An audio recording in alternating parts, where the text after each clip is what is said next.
இப்போ நம்ம இந்தியாவை பார்த்துக்கிட்டோம் அப்படின்னா நம்மளுடைய லைஃப் எக்ஸ்பெக்டன்சி அப்படிங்கிறது அதிகமாகிட்டே போகுது. லைஃப் எக்ஸ்பெக்டன்சினா ஒரு ஆவரேஜாக ஒரு மனிதன் எத்தனை வயசு வரை வாழ்வார் அப்படிங்கிறது ஒரு குறியீடு.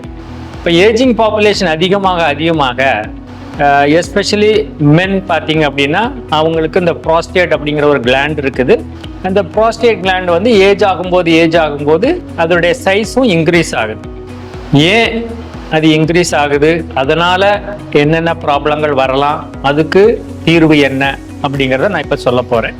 we call it as a benign prostatic hyperplasia.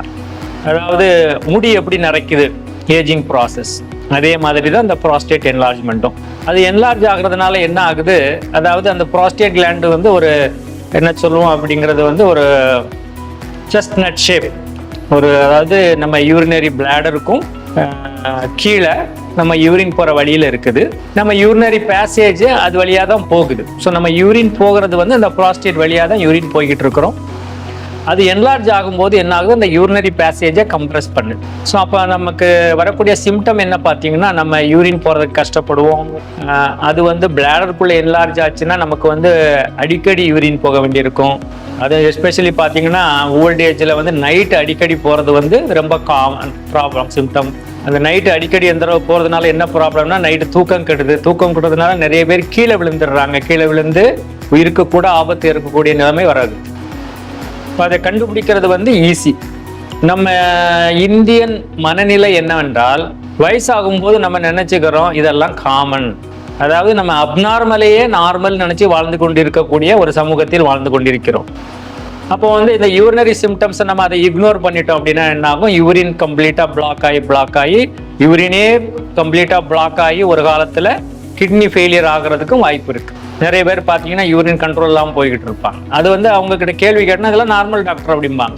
நிறைய பேர் நைட்டு எந்திரிச்சு போவாங்க, நான் 3 நாளோட எந்திரிச்சு போவாங்க. அதை கேட்டால் அதெல்லாம் ஒன்றுமே எனக்கு ப்ராப்ளமே இல்லைங்க, எனக்கு எந்திரிச்சு போகிறது நார்மல் தான் அப்படிம்பாங்க. அதை செக் பண்ணுறது வந்து ஈஸியாக ஒரு ஸ்கேன் பண்ணி பார்க்கலாம். ஒரு மிஷினில் யூரின் போக சொல்லுவோம், எப்படி யூரின் போகிறீங்க அப்படின்னு ஒரு கிராஃப் வரும். அதை கண்டுபிடிச்சி அதனுடைய யூரின் தேக்கம், அந்த ஃப்ளோ பேட்டர்ன் வந்து அதனால் நமக்கு வந்து கிட்னி டேமேஜ் ஆகிருக்கா இல்லையான்னு பார்த்துட்டோம் அப்படின்னா அதுக்கு நம்ம வைத்தியம் பண்ணிக்கிறது பெட்டர். நம்ம சீக்கிரமாக கண்டுபிடிச்சோம்னா அதுக்கு மருந்து மாத்திரைகள் கொடுத்து நம்ம அதை வந்து அந்த வீக்கத்தை வந்து குறைக்கலாம்.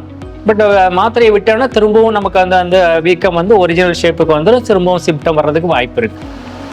இன்னும் அதை நமக்கு வந்து கம்ப்ளீட்டாக அதை க்யூர் பண்ணணும், ரொம்ப நாளாக மாத்திரையே சாப்பிட முடியல அப்படின்னா நம்ம அது ஒரு என்டாஸ்கோபி மூலமாகவே ஆப்ரேஷன் பண்ணி அந்த பிளாக்கை ரிமூவ் பண்ணிக்கலாம். நிறைய பேருக்கு வந்து இப்போ ப்ராப்ளம்னா இதை கண்ட்ரோல் பண்ணிட்டோம் அப்படின்னா யூரின் கண்ட்ரோல் இல்லாமல் போயிடுமோ அப்படின்னு ஒரு தயக்கம் இருக்குது. 95% யூரின் கண்ட்ரோல் இல்லாமல் போகிறதுக்கு வாய்ப்புகள் இல்லை.